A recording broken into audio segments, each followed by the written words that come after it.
Hi hello good morning. तो chapter 1 का revision आज हम स्टार्ट कर रहे हैं। रिवीजन तो सर ऑलरेडी लेक्चर अपलोड हो रखा है चैप्टर 1 का। हाँ जी, चैप्टर 1 का ऑलरेडी रिवीजन लेक्चर अपलोड हो रखा है। बट यहाँ पर अब हम जो रिवीजन करने वाले हैं, यहाँ पर मैं आपको प्रोविजन से लिख के रिवाइज कराऊंगा। जो revision lecture already YouTube channel में अपलोडेड है, वहाँ पर मैंने प्रोविजंस लिख के रिवाइज नहीं करवाया था। मैंने बस प्रोविजंस का प्लेन रीडिंग करवाया था और आपको रिवीजन करवाया था। अब मैं प्रोविजन लिख के आप लोगों को रिवाइज कराऊंगा। So let's start with chapter 1, that is our basic concepts. Sir सबसे पहले what is the meaning of tax? Sir tax is a cost of living in the society. अगर सोसाइटी में रहना है then you have to pay cost and that cost is your tax. Sir direct tax, indirect tax. Tax होता है दो type का, हम पढ़ने वाले हैं डायरेक्ट टैक्स। सर ये जो डायरेक्ट टैक्स है, ये डायरेक्ट टैक्स लेवी होता है on income and wealth of a person. और जहां तक बात है इनडायरेक्ट टैक्स का, सर इनडायरेक्ट टैक्स लेवी होता है on goods and services. Sir direct tax में टैक्स बर्डन शिफ्ट नहीं किया जा सकता है, इनडायरेक्ट टैक्स में टैक्स बर्डन शिफ्ट किया जा सकता है। डायरेक्ट टैक्स का एग्जांपल है इनकम टैक्स, इनडायरेक्ट टैक्स का एग्जांपल है जीएसटी। ये सब आप लोगों को मालूम है। नेक्स्ट सर, टैक्स लेवी क्यों किया जाता है? गवर्नमेंट टैक्स क्यों लेवी करती है? Sir this tax is A basic source of revenue for the government. It's a source of revenue for the government. Government यहाँ से जो भी अर्न करती है उसको यूज करती है for development of our nation. Defence में यूज करती है, education, health sector, infrastructure, all this things में गवर्नमेंट ये रेवेन्यू को यूज करती है। नेक्स्ट आ गया, क्या गवर्नमेंट के पास पावर है टैक्स लेवी करने को? जी बिल्कुल सर, गवर्नमेंट के पास पावर है। Entry number 82 of union list central government को पावर देता है दैट सेंट्रल गवर्नमेंट एक पर्सन के इनकम के ऊपर टैक्स कलेक्ट कर सकती है। बट ये टैक्स कलेक्ट करने के लिए सेंट्रल गवर्नमेंट को एक लॉ बनाना पड़ेगा। ऐसा है नहीं कि अपने मन इच्छा जितना जिससे मन किया उतना उससे टैक्स ले लिया, नहीं। As per entry number 82 central government के पास पावर है, वो एक पर्सन के इनकम के ऊपर टैक्स का कलेक्शन कर सकती है, but by making a law. और सेंट्रल गवर्नमेंट बनाती है इनकम टैक्स लॉ। अब सर ये जो इनकम टैक्स लॉ है, इसके हैं टोटल 5 कंपोनेंट। सर ये एक थ्योरेटिकल क्वेश्चन बन सकता है। अच्छा, ये जो entry number 82 of union list, it can be MCQ, ध्यान रखना। Okay, income tax law in India. Sir सबसे पहला आता है आपका इनकम टैक्स एक्ट 1961। सर ये इनकम टैक्स एक्ट 1961 एप्लीकेबल कब से था? एप्लीकेबल था ये 1 अप्रैल 1962 से। 1 अप्रैल 1962 से ये एप्लीकेबल है। सर इसमें टोटल 298 सेक्शंस है एंड 14 शेड्यूल्स है। सर नेक्स्ट आता है इनकम टैक्स रूल्स 1962। सर ये इनकम टैक्स रूल्स 1962 बनाया किसने? सर ये इनकम टैक्स रूल्स 1962 बनाया गया बाय सीबीडीटी। क्या सर सीबीडीटी के पास पावर था ये इनकम टैक्स रूल्स बनाने का? बिल्कुल sir, income tax act 1961 CBDT को पावर देता है to frame income tax rules, and CBDT ने बनाया income tax rules 1962 for proper administration of this act. एक एक्ट अपने आप में कंप्लीट नहीं होता, एक एक्ट को कंप्लीट बनाता है rules. Next, circular and notification. Sir ये सर्कुलर एंड नोटिफिकेशन कौन इशू करता है? सर सीबीडीटी इशू करता है। सर सीबीडीटी सर्कुलर क्यों इशू करता है? ये जो अपना इनकम टैक्स एक्ट है sir, it is one of the lengthiest act of India. तो अगर कोई भी प्रोविजन में किसी को कुछ डाउट है, कोई एम्बिग्यूटी है, उसको क्लैरिफाई करने के लिए सीबीडीटी इशू करती है सर्कुलर्स। सर नेक्स्ट आपका आ गया नोटिफिकेशन। सर नोटिफिकेशन कौन इशू करता है? सर ये भी सीबीडीटी इशू करता है। सर सीबीडीटी नोटिफिकेशन क्यों इशू करता है? ये जो आपके इनकम टैक्स रूल्स है, अगर ये इनकम टैक्स रूल्स में कोई भी अमेंडमेंट करना हो, कोई नया रूल ऐड करना हो, कोई एग्जिस्टिंग रूल्स को मॉडिफाई करना हो या फिर डिलीट करना हो, सीबीडीटी ये सब कुछ करती है through a notification. Bye issuing A notification CBDT amends the income tax rules. Sir next आता है आपका finance act. Sir finance act का क्या काम है? आपका जो इनकम टैक्स एक्ट है, अगर इनकम टैक्स एक्ट में कोई चेंज करना है सर, उसके लिए यूज किया जाता है फाइनेंस एक्ट को। सर सबसे पहले रहता है ये finance bill, both the house of the parliament में पास होने के बाद प्रेसिडेंट इसमें साइन करते हैं, तब जाके बनता है ये फाइनेंस एक्ट। और फाइनेंस एक्ट में क्या मेंशन रहता है? Any amendment to income tax act 1961। Sir last, legal decisions of the court. जब भी आप इनकम टैक्स लॉ को पढ़ें, आपको legal decisions of various courts and tribunal sir उसको भी कंसिडर करके चलना है। सो अपना जो income tax law in India है सर, इसके 5 कंपोनेंट्स है। सबसे पहला आ गया आपका income tax act 1961, income tax rules 1962, circular notification को आपको ध्यान में रखना पड़ेगा, फाइनेंस एक्ट को ध्यान में रखना पड़ेगा, and legal decisions of court and tribunal. Sir ये 5 चीज़ों को आपको ध्यान में रख के चलना है। नेक्स्ट आ गया आपका charging section of income tax. Sir ये चार्जिंग सेक्शन क्या कहता है? Every person has to pay tax on his total income earned during the previous year in assessment year as per applicable tax rate. Every person को अपना tax पे करना है। Sir किसके ऊपर वो टैक्स पे करेंगे? अपने टोटल इनकम के ऊपर टैक्स पे करेंगे, जो टोटल इनकम वो अर्न किए थे प्रीवियस ईयर में। और टैक्स उन्हें कब पे करना है? सर असेसमेंट ईयर में पे करना है as per the applicable tax rate. Sir यहाँ पर 4 क्वेश्चन हमारे सामने आए थे। सर सबसे पहले पर्सन का डेफिनेशन क्या है? नेक्स्ट सर टोटल इनकम का कैलकुलेशन कैसे करेंगे? Next sir what is this previous year and assessment year, and last one what is this applicable tax rate. Okay sir start करते हैं। What is the definition of person? Sir person includes individual. सबसे पहले आएगा individual. Individual means natural person, that is human being. It also includes minor and person of unsound mind, पागल and minor, sir वो भी individual में include किए जाएंगे। Next sir H U F. H U F is a group of male having common ancestor, जिनका common ancestor हो including their wife and daughter. H U F के head को कर्ता बोलते हैं, ये आप लोगों को मालूम ही होगा। Next sir H U F के कुछ मेंबर्स को हम कोपैसनर बोलते हैं। सर कौन से मेंबर्स को हम कोपैसनर बोलते हैं? Members having blood relationship with कर्ता इंक्लूडिंग कर्ता, सर उनको हम बोलते हैं कोपैसनर्स। सर अगर एक मेंबर कोपैसनर बन जाता है सर उसके पास एक्स्ट्रा बेनिफिट क्या है? देखो राइट ओवर प्रॉपर्टी सर वो सारे मेंबर्स के पास रहता है, बट राइट टू पार्टीशन वो सिर्फ और सिर्फ कोपैसनर्स के पास रहता है। नेक्स्ट सर ये जो अपना एच यू एफ है, एच यू एफ में दो लॉ प्रिवेल करता है, एक है आपका मिताक्षरा, एक है आपका दयाभागा।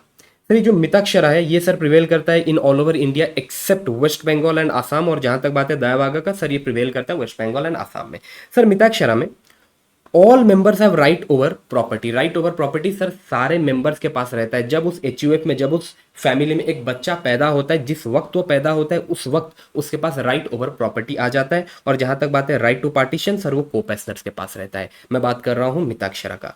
सर दयाभागा में राइट ओवर प्रॉपर्टी सिर्फ और सिर्फ कर्ता के पास रहता है, कर्ता के अलावा अदर मेंबर्स के पास राइट ओवर प्रॉपर्टी नहीं रहता। और जहां तक बात है राइट टू पार्टीशन सर वो सिर्फ कर्ता एंड कर्ता के ब्रदर्स एंड सिस्टर्स के पास रहता है। ओके नेक्स्ट सर इंडिविजुअल हो गया, एचयूएफ हो गया। नेक्स्ट आता है आपका फार्म। सर ये जो फार्म है this has not been defined in income tax act 1961, but ये जरूर बोल रखा है सर फार्म का मतलब as defined under partnership act 1932 and it also includes LLP. Sir next आता है आपका कंपनी। सर कंपनी में तो आपका इंडियन कंपनी आएगा, फॉरेन कंपनी आएगा, any institution association body which has been declared by CBDT to be a company, sir ये भी आपका कंपनी के डेफिनेशन में आएगा। कंपनी सर दो टाइप का होता है, एक होता है डोमेस्टिक कंपनी और एक होता है foreign company. Sir domestic company includes Indian company और any other company that has made necessary arrangement for declaration and payment of dividend within India. Sir ये नेसेसरी अरेंजमेंट का मतलब क्या है? सर इस कंपनी का, ये जो अदर कंपनी है, ये कंपनी का जो शेयर रजिस्टर है सर वो इंडिया में मेंटेन होना चाहिए, जो उसका इंडिया का ऑफिस है वहां पर मेंटेन होना चाहिए। सर जिस मीटिंग में डिविडेंड डिक्लेयर हुआ, जिस एजीएम में डिविडेंड डिक्लेयर हुआ सर वो इंडिया में होना चाहिए और डिविडेंड का पेमेंट इंडिया से होना चाहिए। In that case we can say that company has made all necessary arrangements for declaration and payment of dividend within India, and in that case sir उस company को हम Indian company मान लेंगे। Otherwise sir वो बन जाएगा foreign company. Next AOP BOI. Sir if there is a group of person, if there is a group of person sir वो बनेगा AOP. If there is a group of individual in that case sir वो बनेगा BOI. सो एक group of person और एक group of individual जिनका एक common objective है, कॉमन पर्पज है, and they have not formed a partnership will be considered as AOP और BOI. Next local authority. Sir local authority के कुछ examples municipal committee, district board and gram panchayat. Artificial judicial person. Sir artificial judicial person these are entity and these are not natural person and as a separate entity in the eye of law। कुछ examples मैंने आपको दिया था, trust हो गया, आपका bar council हो गया, यूनिवर्सिटी हो गया, all this things. Next question था sir how to calculate total income. मैंने आपको बताया था सर टोटल इनकम का कैलकुलेशन, ये जो 5 हेड के आपके इनकम है, 5 हेड के इनकम को ऐड कर लो, you will get your gross total income. Gross total income से डिडक्शन लेस करने के बाद आपको मिलेगा टोटल इनकम, और ये टोटल इनकम के ऊपर अपने को टैक्स कैलकुलेट करना है as per the applicable tax rate. Okay next is sir जो टोटल इनकम प्रीवियस ईयर में अर्न किया गया है सर उसके ऊपर अपने को टैक्स देना है असेसमेंट ईयर में। Sir what is this previous year, what is this assessment year? जिस ईयर में आप इनकम अर्न करते हो that is your previous year, and previous year के बाद जो नेक्स्ट ईयर आता है immediately following year that is your assessment year. Sir for our exam previous year is 25-26 and assessment year is 26-27, but यहां पर ना एक एक्सेप्शन है। अगर फाइनेंशियल ईयर 25-26 कि इन बिटवीन में आपने अपना बिजनेस और प्रोफेशन स्टार्ट किया। लेट सपोज मैं 1 अगस्त 2025 को अपना बिजनेस स्टार्ट करता हूं। In that case sir my previous year will be from 1 August 2025 to 31 March 2026। It means sir financial year 25-26 के इन बिटवीन में अगर मैं अपना बिजनेस और प्रोफेशन स्टार्ट करता हूं, सर जिस दिन मैंने प्रोफेशन स्टार्ट किया सर उस दिन से मेरा प्रीवियस ईयर स्टार्ट होगा and it will be closed on 31 March 2026। Okay sir, total income का कैलकुलेशन हमने समझ लिया, प्रीवियस ईयर असेसमेंट ईयर का कॉन्सेप्ट हमने समझ लिया। सर लास्ट क्वेश्चन अपना था what is the applicable tax rate. हाँ चलो, एप्लीकेबल टैक्स रेट सर ये डिस्कशन स्टार्ट करते हैं। सर अपना जो एप्लीकेबल टैक्स रेट है, दो रिजीम रहता है, एक रहता है ओल्ड रिजीम, एक रहता है new regime. Sir new regime तो अपना सेपरेट चैप्टर है, वो अपने सेपरेट चैप्टर में पढ़ेंगे, अभी अपना डिस्कशन चल रहा है ओल्ड रिजीम के ऊपर। सर जो applicable tax rate for individual, HUF, AOP, BOI and AJP, said that applicable tax rate under old regime is 0 to 2,50,000 नील, 2,50,000 1 से लेके 5 लाख तक 5%, 5 लाख 1 से लेके 10 लाख तक 20%, above 10 lakhs 30%. So this is the tax rate, or you can say this is the slab rate applicable to individual, HUF, AOP, BOI and AJP under old regime. ठीक है sir, लेकिन जो इंडिविजुअल है अगर वो एक रेसिडेंट है and having as 60 और मोर ड्यूरिंग द प्रीवियस ईयर, जिसको हम बोलते थे सीनियर सिटीजन।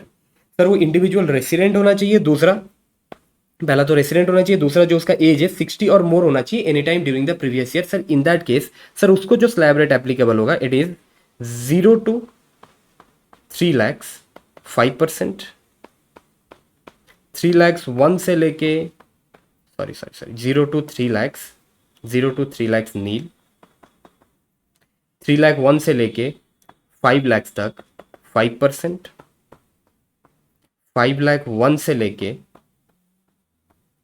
10 लाख तक 20%, above 10 lakhs 30%. Sir this is the slab rate applicable to a senior citizen. Next sir super senior citizen. Sir super senior citizen कौन होता है? एक individual who is a resident and having age 80 or more during the previous year. Sir अगर previous year में वो एक super senior citizen हुआ sir in that case slab rate applicable is 0 to 5 lakhs नील, 5 लाख 1 से लेके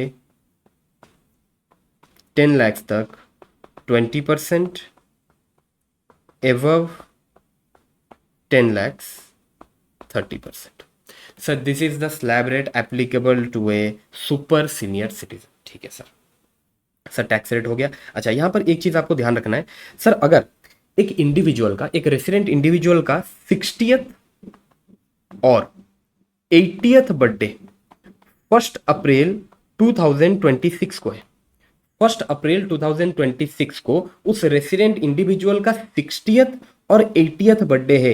इन दैट केस सर मुझे बताओ वो 60 और 80 ईयर का एज कंप्लीट कब किया है? सर वो 60 और 80 ईयर का एज कंप्लीट किया है on 31 March 2026, that is in previous year 25-26। Hence, such individual will be considered as senior citizen or super senior citizen for previous year 25-26 और उन्हें हायर बेसिक एग्जाम्पशन लिमिट का benefit मिल जाएगा। Sir ये एक circular आया था इनकम टैक्स डिपार्टमेंट से, sir ये भी हमने डिस्कस करके चला था। ठीक है sir, next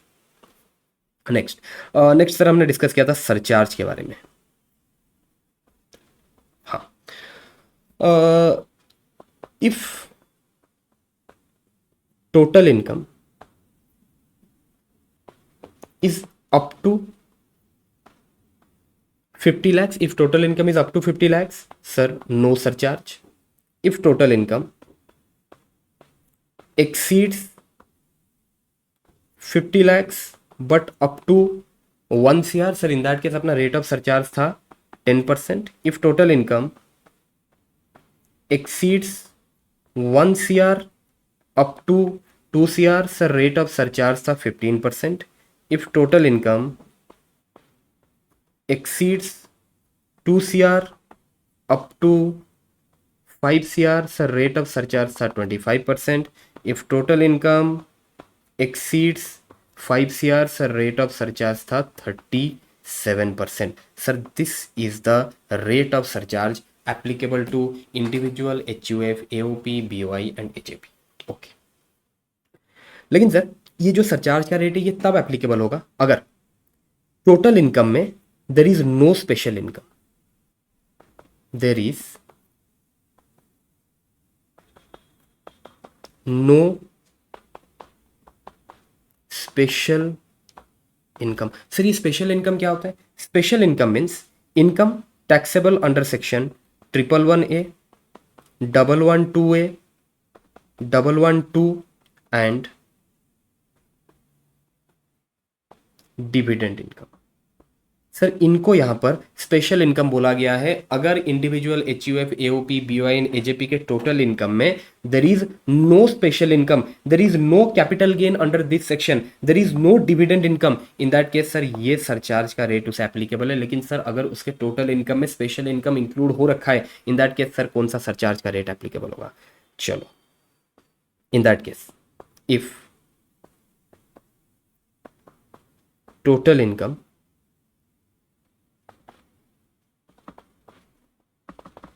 including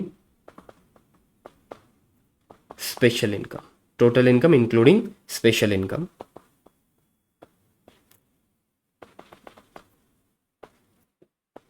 is up to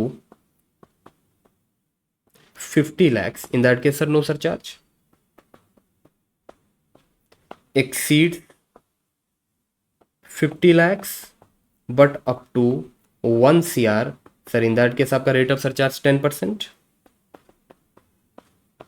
exceeds 1 CR but up to 2 CR, sir rate of surcharge 15%. If exceeds 2 CR, total income including special income and it exceeds 2 CR, sir in that case आपका rate of surcharge क्या होने वाला है जरा ध्यान से देखना. Sir in that case surcharge on such special income, special income के ऊपर जो टैक्स आएगा उसके ऊपर सर जो सरचार्ज लगेगा that is 15%. Okay sir, special income को छोड़ के जो आपका अदर इनकम रह गया उनके ऊपर जो सरचार्ज आएगा, surcharge on such other income. Sir उसके लिए आपको ये देखना पड़ेगा आपका अदर इनकम कितना है. सर टोटल इनकम, जो मेरा टोटल इनकम है सर वो टोटल इनकम एक्सीड कर रहा है 2 CR को. ठीक है, टोटल इनकम से एक बार स्पेशल इनकम को आप बाहर निकाल लो, जो बच गया that is your other income. अब वो अदर इनकम कितना है? If that other income, if other income is up to 2 CR. Sir what is other income? Total income से स्पेशल इनकम को हमने निकाल लिया, जो बच गया वो है other income. Sir special income क्या है? Capital gain taxable under section 111A, 112A, 112 and dividend income. Okay sir, ये जो अदर इनकम है, if that other income is up to 2 CR, in that case other income के ऊपर जो surcharge applicable होगा sir that is 15%. If other income exceeds 2 CR up to 5 CR, sir, rate of surcharge 25%. If other income exceeds 5 CR, rate of surcharge 37%. एक बार भाई इसको थोड़ा ध्यान से देख लो. सर एक बार दोबारा स्टार्ट करते हैं सरचार्ज वाला पार्ट. सर देखो आपका जो टोटल इनकम है ना सर, सबसे पहले तो ये देखो आपके टोटल इनकम में स्पेशल इनकम इंक्लूड हो रखा है क्या? सर स्पेशल इनकम क्या होता है?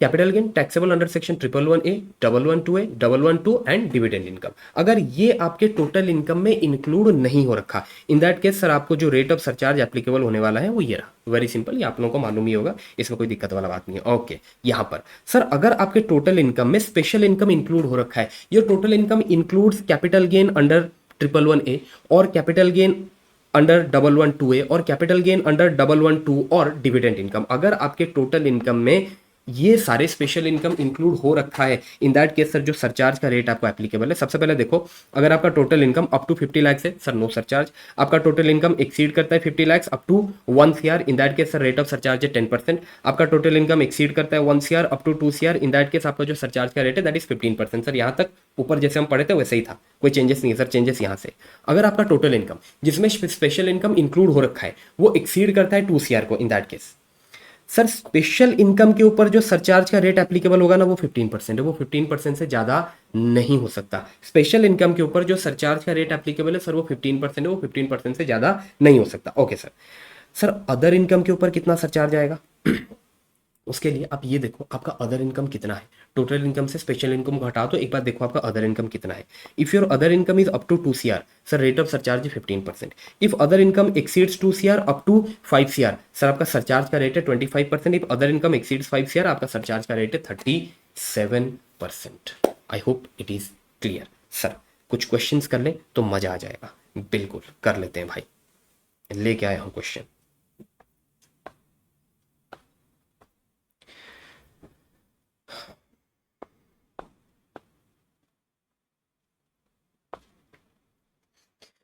सर चलिए सर स्टार्ट करते हैं क्वेश्चन नंबर 4 से पहले, है ना? एक सेकेंड, कैलकुलेटर मुझे लाना पड़ेगा। I don't have the calculator, थोड़ा सा वेट करो भाई।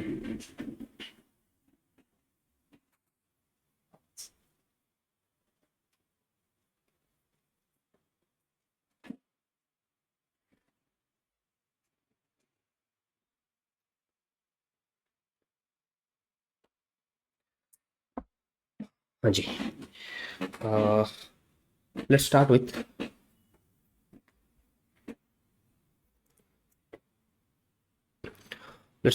Question number 4 first. सर यहाँ पर आपको दे रखा है 111A। एक सेकेंड में इसको कॉपी करके यहाँ पर ले आता हूँ भाई। ओके, अब स्टार्ट करते हैं। सर अपना जो टोटल इनकम है सर, सबसे पहले एक बार टोटल इनकम कैलकुलेट कर लेते हैं। सर जो अपना टोटल इनकम है सर, अपना टोटल इनकम यहाँ पर आ रहा है 2 करोड़ 40 लाख। 2 करोड़ 40 लाख से अपना total income. Okay sir. Sir हमारे टोटल इनकम में क्या स्पेशल इनकम इंक्लूड हो रखा है? हाँ सर, ये एक स्पेशल इनकम है, 111A वाला स्पेशल इनकम इंक्लूड हो रखा है। ठीक है सर।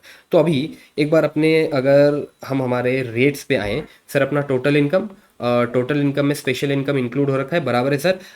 एंड जो अपना टोटल इनकम है वो एक्सीड करता है 2 सीआर को। Okay sir, in that case special income के ऊपर जो सरचार्ज का रेट रहेगा सर वो 15% है, और अदर इनकम के ऊपर जो सरचार्ज का रेट रहेगा वो इस बात पे डिपेंड करता है कि अपना अदर इनकम कितना है। बराबर सर, जो अपना स्पेशल इनकम है उसके ऊपर तो सरचार्ज का रेट 15% है, और जो अपना अदर इनकम है, और other income is with in the limit of 2 CR, in that case sir other income के ऊपर भी जो सरचार्ज का रेट है सर वो 15% ही रहेगा। ठीक है सर। सरचार्ज बाद में कैलकुलेट करेंगे, पहले सर टैक्स तो कैलकुलेट कर लें। ओके सर, पहले तो tax on capital gain under section 111A। Sir ये 111A वाला जो कैपिटल गेन है सर, ये कौन से रेट से टैक्सेबल होता था? सर ये 20% के रेट से टैक्सेबल होता था। तो ये 2 करोड़ का अगर मैं 20% निकाल लूँ सर, ये आ गया आपका 40 लाख। ये आ गया आपका 40 lakh. Next, tax on other income. Sir other income के ऊपर टैक्स कैसे कैलकुलेट करेंगे sir? As per the slab rate. Sir 40 lakh है, 40 लाख से मैंने माइनस कर दिया 10 लाख, माइनस कर दिया, निकाल दिया 30%, ऐड कर लो सर, ये आ गया आपका 10,12,500। ठीक है सर। ओके, अब सर ये दोनों फिगर के ऊपर मेरे को सरचार्ज लगाना है। Surcharge on special income. Sir जो स्पेशल इनकम है उसके ऊपर सरचार्ज कितना है? 15% है। जो अदर इनकम है उसके ऊपर सरचार्ज कितना है? सर उसके ऊपर भी 15%। तो एक काम करते हैं सर, स्पेशल इनकम के ऊपर सरचार्ज 15% कैलकुलेट कर लो। ये है आपका 40 लाख का 15% निकाल लो सर, ये आ गया आपका 6 lakh. And surcharge on other income, sir other income के ऊपर टैक्स कितना आया है? Tax as per slab rate 10,12,500, sir इसका भी निकाल लो 15%। सर ये आ गया आपका 151,875। सर ये आ गया आपका total surcharge. Sir total surcharge कितना आया?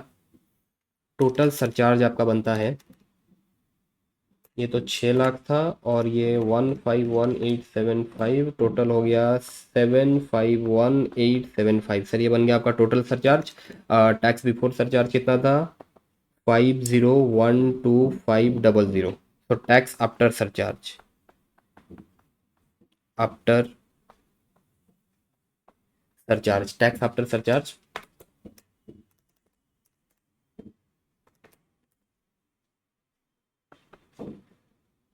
5764375। सर ये बन गया आपका टैक्स आफ्टर सरचार्ज।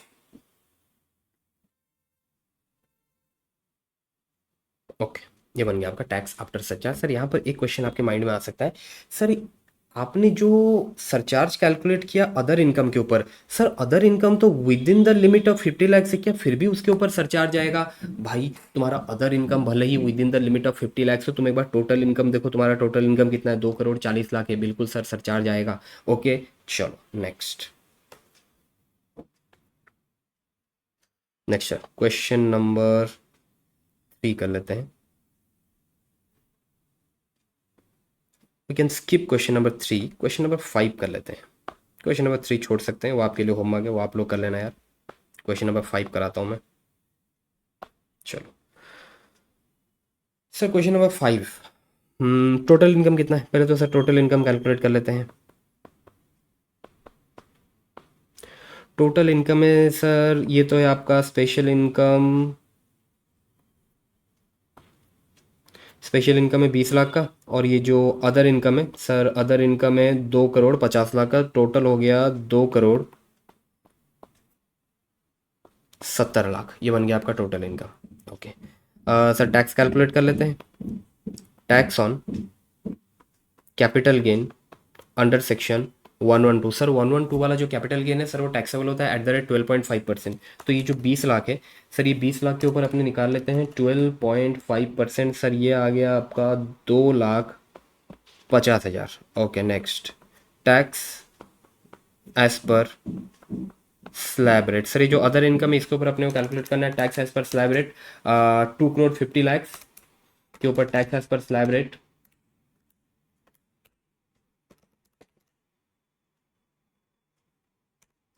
सर ये आ रहा है आपका 73,125,000।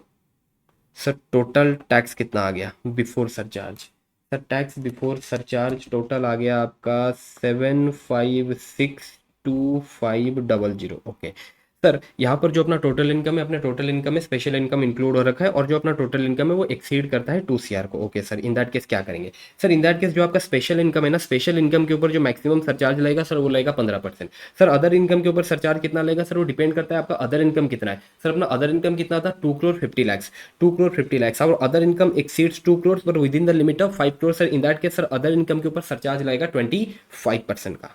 चलो सर, इट मीन्स सर अगर मैं सरचार्ज का कैलकुलेशन करूं, surcharge on capital gain under section 112, sir ये जो 2,50,000 है, ये 2,50,000 का मैं निकालूंगा 15%। सर ये आ रहा है 37,500। Next, surcharge on other income.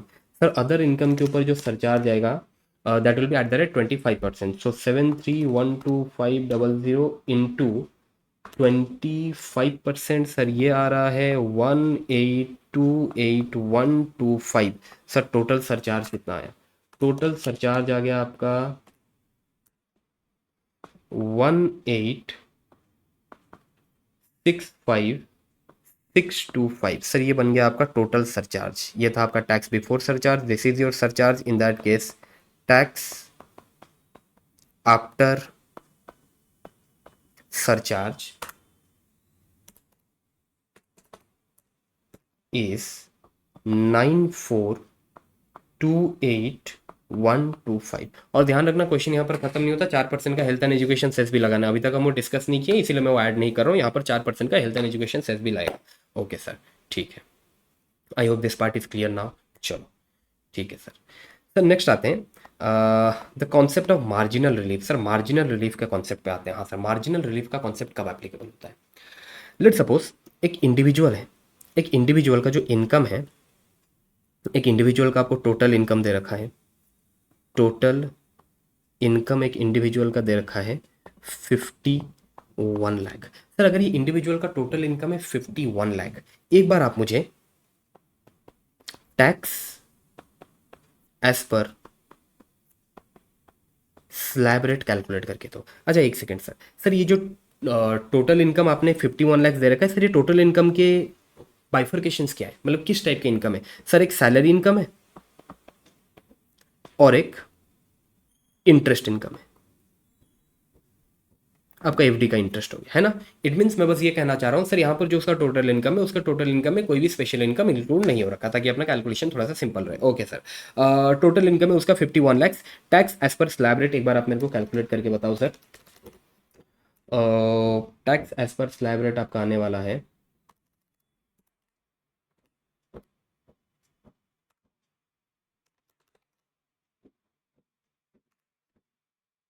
1342500।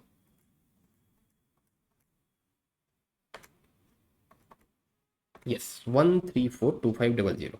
अच्छा एक सेकेंड सर, सर यहाँ पर आपने जो स्लैब रेट यूज़ किया है सर, कौन सा स्लैब रेट यूज़ किया है सर? आपका जो ओल्ड रिजीम का जो स्लैब रेट है ये वाला, सर ये वाला स्लैब रेट में यूज़ कर रहा हूँ। जितने भी कैलकुलेशंस मैंने अभी तक किया है, मैंने ये वाला स्लैब रेट यूज़ किया है, क्योंकि देखो मैंने कहीं पर भी अपना जो क्लाइंट है, क्लाइंट का एज मैंने मेंशन नहीं किया। सो अगर एज सर मेंशन नहीं है, we will assume that the age is below 60, और इसीलिए मैंने अभी तक जितना भी कैलकुलेशन किया है ये वाला स्लैब रेट से ही किया है।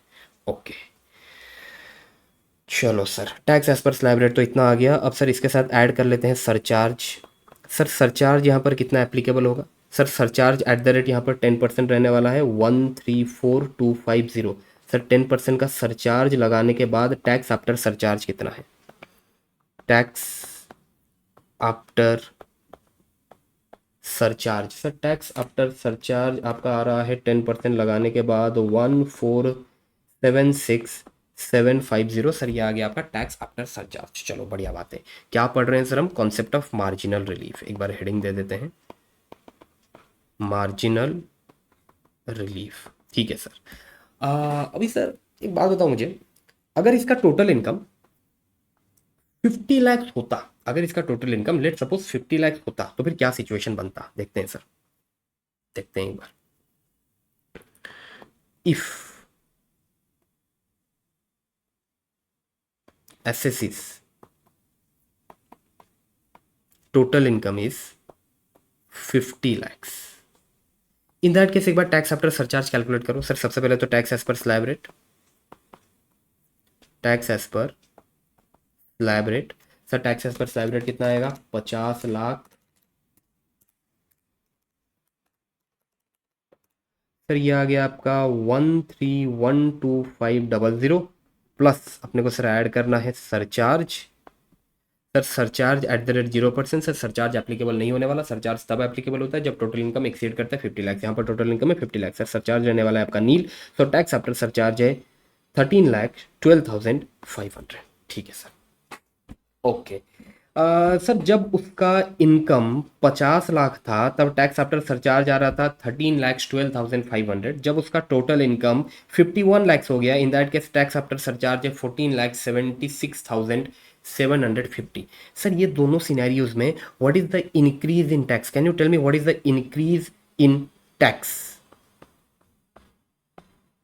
Increase in tax, sir tax में कितना इंक्रीज हुआ है? सर टैक्स का जो इंक्रीज है वो है 1476750 minus 1312,500. Sir, this is your increase in tax. 1476750 less 1312,500 164,250. So this is the increase in tax. Sir, what is the increase in income? Increase in income. Sir पहला income था, sorry income अभी है उसका 51 लैक्स और पहले उसका इनकम था 50 lakhs. So in that case sir increase in income है आपका 1 लाख. अब एक बार सिचुएशन को एनालाइज करो. सर उसका इनकम बढ़ रहा है 1 लाख से, बट उसका टैक्स बढ़ जा रहा है 1,64,250 से. एसएससी के साथ नाइंसाफी हो रहा है या नहीं, हमारे क्लाइंट के साथ नाइंसाफी हो रहा है या नहीं? बिल्कुल सर, क्लाइंट के साथ गलत हो रहा है. तो भी सर अब क्या करेंगे? सर ये दोनों फिगर के बीच का जो डिफरेंस है ना, increase in tax less increase in income, that is 64,250. This is your amount of marginal relief that will be provided to the assessee. Sir इतना अमाउंट का मार्जिनल रिलीफ एसएससी को दे दिया जाएगा. सर ये है आपका टैक्स आफ्टर सरचार्ज. सर यहां से लेस करेंगे marginal relief. What is the amount of marginal relief? 64,250. Sir एक बार ये marginal relief को माइनस कर लो. Tax after surcharge and relief, what is the amount? 1476750 less 64250 1412500. Sir this is your tax after surcharge and marginal relief. अब इसके साथ मेरे को ऐड करना है 4% health and education cess. Sir कितना आ रहा है? 4% health and education cess 56500. Hence your total tax liability is 1412500 plus 56500. Total आ गया 1469000. I hope the concept of marginal relief is clear. बहुत सिंपल सा बात है सर. सर मार्जिनल रिलीफ एप्लीकेबल कब होता है? When increase in tax exceeds increase in income. When increase in tax exceeds increase in income.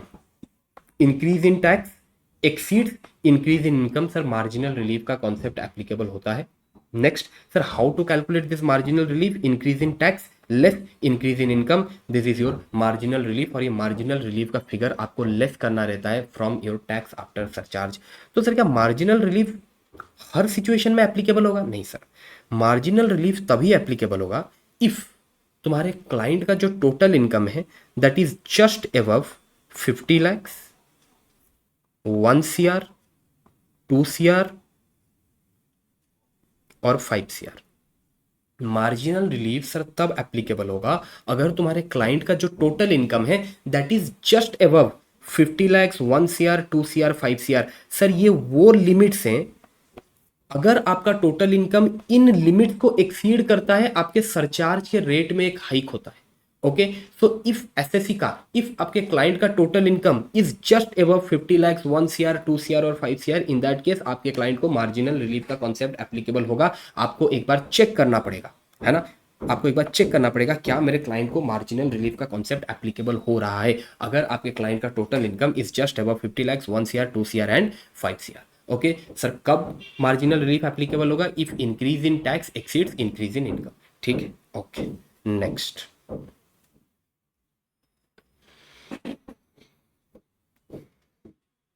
Sir एक question और भी है. सर यहाँ पर जो आपने ये एज्यूम किया कि लेट अगर मेरे एसएससी का टोटल इनकम 50 लाख होता, आपने यहाँ पर 50 लाख का एजम्पशन क्यों लिया?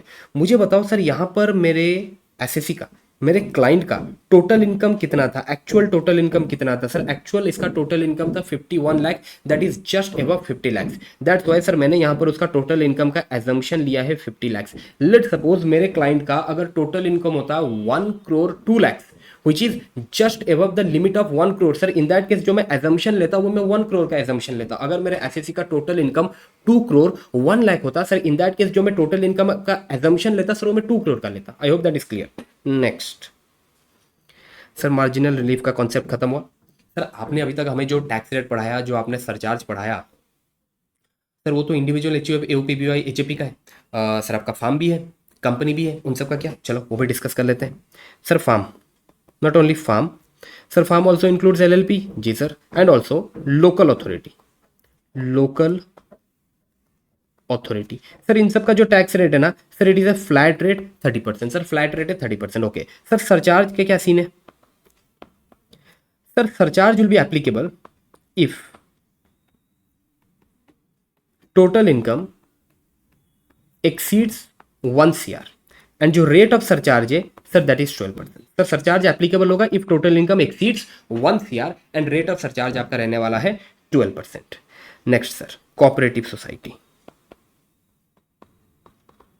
Cooperative societies. सर ये जो कोऑपरेटिव सोसाइटीज है सर, यहां पर भी एक स्लैब रेट था 0 to 10,000 10%। 10,001 से 20,000 20%। Above 20,000 30%। Sir this is the slab rate applicable for a cooperative society. Sir इसका सरचार्ज का क्या रेट था? Surcharge if total income exceeds 1 CR up to 10 CR, sir in that case 7%. If total income exceeds 10 CR, rate of surcharge is 12%. Next sir, domestic company. यहां पर एक बढ़िया point है ध्यान रखने वाला। Domestic company. सर सबसे पहले तो आप देखो, ये जो डोमेस्टिक कंपनी है, डोमेस्टिक कंपनी का प्रीवियस ईयर 23-24 का टर्नओवर कितना है? सर ये प्रीवियस ईयर 23-24 कहाँ से है? अपना करंट प्रीवियस ईयर क्या है सर? करंट प्रीवियस ईयर है 25-26। सर करंट प्रीवियस ईयर से 2 प्रीवियस ईयर पीछे जाना है। 2 प्रीवियस ईयर पीछे क्यों जाना है ये मैं क्लास में ऑलरेडी समझा चुका हूँ। ओके सो प्रीवियस ईयर 23-24 का आप एक बार टर्नओवर चेक कर लो। सर अगर ये टर्नओवर अप टू 400 CR है सर, आपका रेट है 25%। If turnover of previous year 23-24 exceeds 400 CR, sir in that case 30%। Sir यहाँ पर सरचार्ज का रेट कितना है? सर जो कोऑपरेटिव सोसाइटी के केस में हमने सरचार्ज पढ़ा था ना, copy paste. Sir if total income if total income exceeds 1 CR up to 10 CR, in that case 7%. If total income exceeds 10 CR, in that case 12%. Next आते हैं sir foreign company के ऊपर। Foreign company. Sir foreign company का जो tax rate है sir वो तो है आपका 35%। बट सर कुछ इनकम है जो टैक्सेबल होता है @50%। सर क्या थे वो? सबसे पहले यहाँ पर सर 4 पॉइंट था। सर वो इनकम थे आपके रॉयल्टी और FTS वाले। रॉयल्टी और FTS वाला इनकम है। ये इनकम इस फॉरेन कंपनी को कहाँ से हो रहा है? इंडियन कंसर्न से हो रहा है या फिर गवर्नमेंट से हो रहा है? इनकम फ्रॉम इंडियन कंसर्न और गवर्नमेंट। नेक्स्ट सर जरूर फॉरेन कंपनी एंड ये इंडियन कंसर्न और गवर्नमेंट, इनके बीच में एग्रीमेंट हुआ होगा। सर ये एग्रीमेंट को अप्रूव किया होगा CG। Agreement should be approved by CG। And sir ये जो डेट ऑफ एग्रीमेंट है ना, एग्रीमेंट का जो डेट है, डेट फॉर रॉयल्टी 1 अप्रैल 1961 से लेके 31 मार्च 1976। सर ये पीरियड के बीच में एग्रीमेंट हो जाना चाहिए if that agreement is for royalty. अगर सर एग्रीमेंट FTS वाला है सर, वो एग्रीमेंट हो जाना चाहिए 1 मार्च 1964 से लेके 31 मार्च 1976। सर इस पीरियड के बीच में FTS का एग्रीमेंट हो जाना चाहिए। सर अगर ये चारों कंडीशन कंप्लाई होता है, सर अगर ये चारों कंडीशन कंप्लाई होता है sir, this income will be taxable @50%। Sir एक बार रिवाइज कर लेते हैं क्या बोला आपने। सर पहला सर जो इनकम है ना वो आपका होना चाहिए रॉयल्टी और FTS वाला इनकम होना चाहिए। सर ये इनकम कहाँ से आ रहा है फॉरेन कंपनी को? सर इंडियन कंसर्न से आ रहा है या फिर गवर्नमेंट से आ रहा है? ऑब्वियस सी बात है सर, ये जो फॉरेन कंपनी है, इंडियन कंसर्न और गवर्नमेंट है, इनके बीच में एग्रीमेंट हुआ होगा। That agreement should be approved by CG, sir वो एग्रीमेंट सीजी अप्रूव करेगा। सर ये जो एग्रीमेंट है ना, ये एग्रीमेंट कौन से पीरियड में हो जाना चाहिए? सर अगर रॉयल्टी वाला एग्रीमेंट है ना 1 अप्रैल 1961 से लेकर 31 मार्च 1976 के बीच में हो जाना चाहिए। सर अगर एफटीएस वाला एग्रीमेंट है 1 मार्च 1964 से लेकर 31 मार्च 1976 के बीच में एग्रीमेंट हो जाना चाहिए। ओके सर, ये हो गया फॉरेन कंपनी का टैक्स रेट। अब आते हैं सर इसके सरचार्ज के ऊपर। Surcharge, sir surcharge if total income exceeds 1 CR but up to 10 CR। Sir आपका जो रेट ऑफ सरचार्ज है ना, रेट ऑफ सरचार्ज रहने वाला है 2%। If total income exceeds 10 CR, rate of surcharge रहने वाला है 5%। ओके ठीक है सर, हो गया। सर जहाँ तक बात है health and education cess, health and education cess, sir चाहे वो individual HUF AOP BOI AJP हो, चाहे वो फार्म एलएलपी लोकल अथॉरिटी हो, कोऑपरेटिव सोसाइटी हो, डोमेस्टिक कंपनी हो, फॉरेन कंपनी हो, डजंट मैटर सर, सबके लिए एक fixed health and education cess रखा गया है 4% का। सर ये किसके ऊपर कैलकुलेट किया जाएगा? सर ये टैक्स आफ्टर सरचार्ज के ऊपर कैलकुलेट किया जाने वाला है आपका health and education cess. Okay sir, अभी ये जो आपके रेसिडेंट इंडिविजुअल है ना सर, उनको एक डिस्काउंट मिलता था सर, वो एक रिबेट अंडर 87A वाला कॉन्सेप्ट था। Yes, rebate under section 87A। Sir सबसे पहले ये मिलता किसको है? सर सबसे पहले ये मिलता है रेसिडेंट इंडिविजुअल को। रेसिडेंट इंडिविजुअल को मिलता है हैविंग, सिर्फ इंडिविजुअल, एचयूएफ नहीं, resident individual having total income up to 5 lakh. अगर ये दो कंडीशन को कंप्लाई करेगा तब जाके उसे 87A का रिबेट मिलेगा। सर रिबेट मिलेगा कितना? सर दो अमाउंट है, दो अमाउंट में से व्हिच एवर इज लोअर। पहला tax payable as per slab rate, slab rate के हिसाब से जो भी उसका टैक्स आया, और 12,500 whichever is lower. Sir ये दोनों फिगर में से whichever is lower, that is the rebate allowed to this resident individual having total income up to 5 lakh. ठीक है सर, ये हो गया। आई थिंक सर चैप्टर 1 का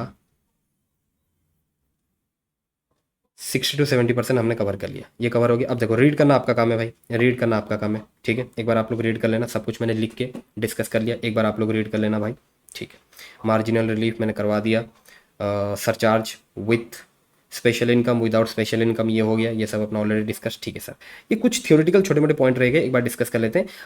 sir what is the assessee and assessment? Sir SSC कौन होता है, assessment हम किसको बोलते हैं? सर एसएससी वो लोग होते हैं जिनको टैक्स या फिर एनी अदर सम पे करना है as per the provisions of this act, sir उनको हम बोलते हैं assessee. But assessee also includes ऐसा कोई पर्सन सर जिसके नाम पे कोई प्रोसीडिंग चल रहा है under this act, also includes who is deemed to be an assessee, जो आपके डीम्ड एसएससी होते हैं सर उनको भी हम एसएससी के डेफिनेशन में इंक्लूड करते हैं। And SSC also includes assessee in default. Sir SSC कौन होता है? सर एसएससी वो लोग होते हैं जिनको टैक्स या फिर एनी अदर सम पे करना है as per the provision of this act, which act? Income tax act. Okay, but assessee also includes those persons sir जिनके नाम पे कोई प्रोसीडिंग चल रहा है under income tax act 1961। Assessee also include deemed assessee, assessee also includes assessee in default. Next sir assessment क्या होता है? Procedure to determine the income of a assessee, एक एसएससी के इनकम को डिटरमाइन करने का जो प्रोसेस है सर उसको असेसमेंट बोलते हैं। ओके सर, ये जो आपका असेसमेंट है सर, असेसमेंट ना दो लोग करके चलते हैं, एक तो एसएससी खुद करता है और एक करता है income tax department. Sir assessee जो असेसमेंट करता है उसको बोला जाता है self assessment. Sir income tax department जो असेसमेंट करता है सर उसको बोला जाता है regular assessment, best judgement assessment और इनकम एस्केपिंग असेसमेंट। सर ये जो आपका सेल्फ असेसमेंट वाला पार्ट है ये तो अपने लास्ट वाले चैप्टर का जो थ्योरेटिकल वाला चैप्टर है सर वहां पर हम डिस्कस करेंगे सेल्फ असेसमेंट वाला पार्ट। और जहां तक बात है regular assessment, income escaping assessment और best judgement assessment, sir all this concepts are in your CA final. चलो ठीक है, नेक्स्ट सर अपना जनरल रूल क्या कहता है? आप प्रीवियस ईयर में जो भी कमाए उसके ऊपर आपको टैक्स देना है असेसमेंट ईयर में, प्रीवियस ईयर में जो भी कमाए उसके ऊपर आपको टैक्स देना है असेसमेंट ईयर में। लेकिन सर इस रूल के कुछ एक्सेप्शन है। सबसे पहला, shipping business of a non resident, अगर एक नॉन रेसिडेंट का शिपिंग बिजनेस चल रहा है सर उसके ऊपर उसे जो टैक्स देना है उसके लिए उसे असेसमेंट ईयर का वेट नहीं करना। जब उसका शिप इंडियन पोर्ट को छोड़ रहा है उस वक्त उसको अपने इनकम के ऊपर जो भी टैक्स बनता है उसको क्लियर करके चलना है। Shipping business of a non resident, in that case that non resident will not pay tax in the assessment year. Sir उसको टैक्स कब पे करना है? जब उसका पोर्ट सॉरी जब उसका शिप इंडियन पोर्ट को छोड़ रहा है सर उस वक्त उसको टैक्स पे करना है। ठीक है। पर्सन लिविंग इंडिया, ऐसा कोई पर्सन जो इंडिया छोड़ के जा रहा है और यह इनकम टैक्स डिपार्टमेंट को अच्छे से मालूम है ये एक बार इंडिया के बाहर गया, ये इंडिया वापस नहीं आने वाला, इन that case income tax department assessment year का वेट नहीं करेगा। वो प्रीवियस ईयर में जो भी कमाया है उसके ऊपर टैक्स प्रीवियस ईयर में ही कलेक्ट किया जाएगा। Next, AOP BOI AJP formed for a particular purpose और पर्टिकुलर इवेंट। लेट सपोज एक एओपी बीवाई और एजेपी फॉर्म किया गया है for a short period of time, let suppose for a period of 30 days. In that case sir हम assessment year का अगर wait करने जाएंगे ना, असेसमेंट ईयर में वो एओपी बीवाई या फिर एजेपी का एग्जिस्टेंस ही नहीं होगा, क्योंकि 30 डेज के लिए फॉर्म किया गया था, एक बार उनका काम खत्म हो गया वो एओपी बीवाई और एजेपी को डिसॉल्व कर दिए होंगे। इन that case sir assessment year का वेट करने का कोई मतलब नहीं बनता है, प्रीवियस ईयर में ही टैक्स का कलेक्शन किया जाएगा। प्रीवियस ईयर में उन्होंने जो भी कमाया उसके ऊपर टैक्स का कलेक्शन प्रीवियस ईयर में ही किया जाएगा। Person likely to transfer property, अगर इनकम टैक्स डिपार्टमेंट को लगता है कि ये पर्सन अपना प्रॉपर्टी ट्रांसफर कर रहा है टू अवॉइड टैक्स, क्योंकि उसको अच्छे से मालूम है उसका जो टैक्स लाइबिलिटी है वो टैक्स लाइबिलिटी का पेमेंट वो कर नहीं सकता, और जब वो टैक्स लाइबिलिटीज का पेमेंट नहीं कर पाएगा तब इनकम टैक्स डिपार्टमेंट उसका प्रॉपर्टी ले जाएगा। अब इनकम टैक्स डिपार्टमेंट उसका प्रॉपर्टी ना ले जाए इसीलिए वो अपने प्रॉपर्टीज को ट्रांसफर कर रहा है to avoid tax. In that case income tax department उसे बोलेगा भाई ये काम कर, तूने जो भी कमाया है उसके ऊपर तू टैक्स अभी प्रीवियस ईयर में ही भर ले, हम असेसमेंट ईयर का वेट नहीं करने वाले, जो प्रीवियस ईयर में कमाया है उसके ऊपर टैक्स तो प्रीवियस ईयर में ही भर ले, और एक बार तू टैक्स भर ले उसके बाद तेरे को जितना प्रॉपर्टी ट्रांसफर करना है कर ले। In this situation sir assessment year का वेट नहीं किया जाएगा। नेक्स्ट, डिसकंटिन्यूड बिजनेस, अगर प्रीवियस ईयर में बिजनेस से डिसकंटिन्यू हो गया, एक कंपनी है, एक कंपनी वाइंड अप हो जाता है 31 अगस्त 2025 को, सर इन दैट केस अगर हम असेसमेंट ईयर का वेट करेंगे सर असेसमेंट ईयर तक कंपनी का नामो निशान ही नहीं होगा, तो फिर आप टैक्स किससे कलेक्ट करोगे? सर इन सच सिचुएशन आपको प्रीवियस ईयर में उस कंपनी ने जो भी कमाया है उसके ऊपर टैक्स का कलेक्शन प्रीवियस ईयर में ही करना पड़ेगा। 1 अप्रैल 2025 से लेके 31 अगस्त 2025 तक, जब तक कंपनी वाइंड अप नहीं हुआ था तब तक कंपनी जो भी कमाई है उसके ऊपर जो भी टैक्स बनता है सर उसका कलेक्शन प्रीवियस ईयर 25-26 में ही करना पड़ेगा। ठीक है सर, ये सब कंप्लीट हुआ। नेक्स्ट सर रह जाता है दो पार्ट, एक रह गया आपका एग्रीकल्चरल इनकम, अभी डिस्कस कर लेते हैं, और एक रह गया आपका अनडिस्क्लोज्ड सोर्स ऑफ इनकम। ठीक है सर, एग्रीकल्चरल इनकम से स्टार्ट करते हैं।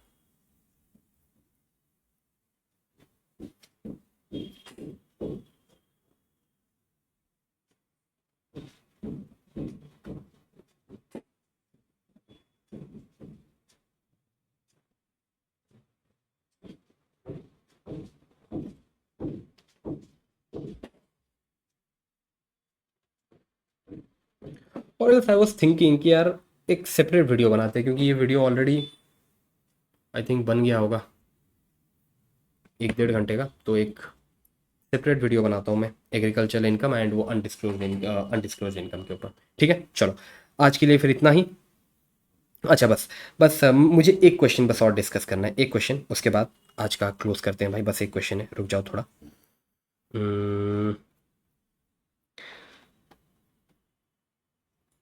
ये वाला क्वेश्चन, यस, यहाँ पर देखो, मिस्टर एक्स रेसिडेंट है विद द फॉलोइंग इनकम, उसका इनकम का डिटेल्स आपको दे रखा है। Sir capital gain under section 112A 4 lakh रुपया, capital gain under section 112 2 lakh रुपया, capital gain under section 111A 6 lakh रुपया, डिविडेंड इनकम 18 लाख रुपया एंड अदर इनकम है 5 करोड़ 14 लाख रुपया। ओके ठीक है सर।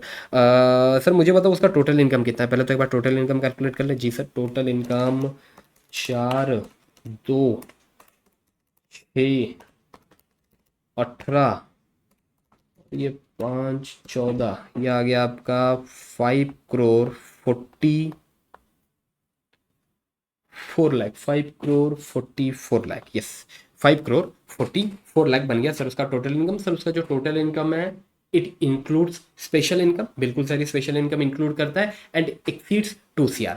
Sir in that case sir जो स्पेशल इनकम है सर, स्पेशल इनकम के ऊपर सरचार्ज कितना आएगा सर? स्पेशल इनकम के ऊपर सरचार्ज आएगा 15%। Sir total income other income के ऊपर सरचार्ज कितना आएगा? सर अदर इनकम के ऊपर सरचार्ज कितना आएगा वो इस बात पे डिपेंड करता है कि आपका अदर इनकम कितना है। If your other income is with in the limit of 2 CR, in that case उसके ऊपर जो रेट ऑफ सरचार्ज है दैट इज 15%। अगर आपका अदर इनकम एक्सीड करता है 2 CR with in the limit of 5 CR, in that case rate of surcharge is 25%। If your other income exceeds 5 CR, in that case rate of surcharge है 37%। Sir यहाँ पर जो अपना other income है that exceeds 5 CR, in that case sir other income के ऊपर जो rate of surcharge रहने वाला है दैट इज 37%।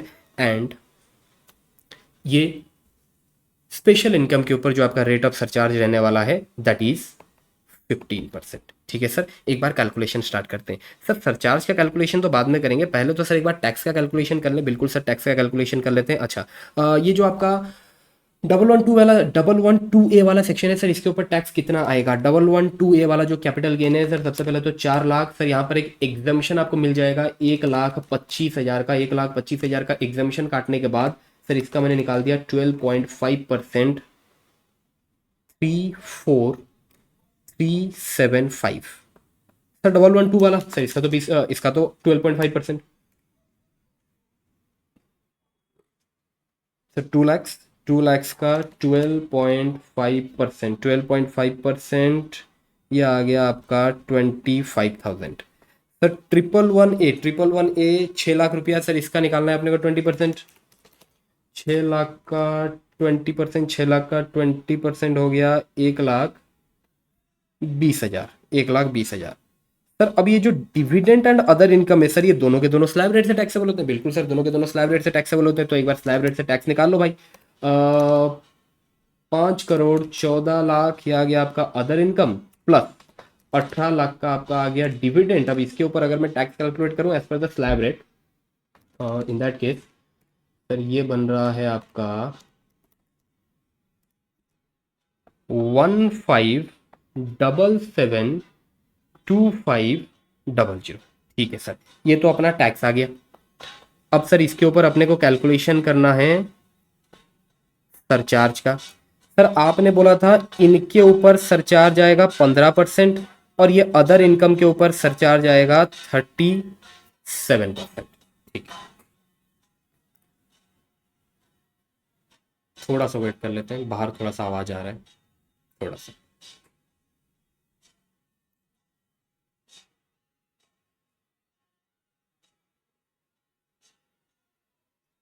ओके, ठीक है सर। ये जो आपकी स्पेशल इनकम है सर, इनके ऊपर तो सरचार्ज है आपका 15%, अदर इनकम के ऊपर सरचार्ज है 37%। ठीक है सर, इसके ऊपर सर 15% सरचार्ज, इसके ऊपर 15% सरचार्ज, इसके ऊपर 15% सरचार्ज, 15%, 15%, 15% सरचार्ज। सर हमने समझा। प्रॉब्लम ये है सर, ये डिविडेंड इनकम के ऊपर टैक्स कितना आया है सर, वो तो अपने को मालूम ही नहीं है। क्योंकि डिविडेंड इनकम को तो आपने अदर इनकम के साथ ऐड करके टोटल फिगर के ऊपर tax as per slab rate calculate किया है। तो ये डिविडेंड इनकम के ऊपर टैक्स कितना है सर, वो तो अपने को मालूम ही नहीं है। और वो डिविडेंड इनकम के ऊपर जो भी टैक्स है सर, उसके ऊपर सरचार्ज कितना जाएगा? 15% जाएगा, बराबर। और ये अदर इनकम के ऊपर टैक्स कितना है सर, वो भी अपने को मालूम नहीं है। अदर इनकम के ऊपर जो भी टैक्स है सर, उसके ऊपर सरचार्ज जाएगा 37% से। तो सर आप ये बाइफर्केशन कैसे करेंगे? इसको सर अपने करेंगे प्रोपोर्शनल बेसिस में। अच्छा, मुझे बताओ सर आपका tax as per slab rate कितना आया? Sir tax as per slab rate आया 15772500, बराबर। Sir what is the total income जिसको आपने स्लैब रेट से टैक्सेबल किया था? Sir that was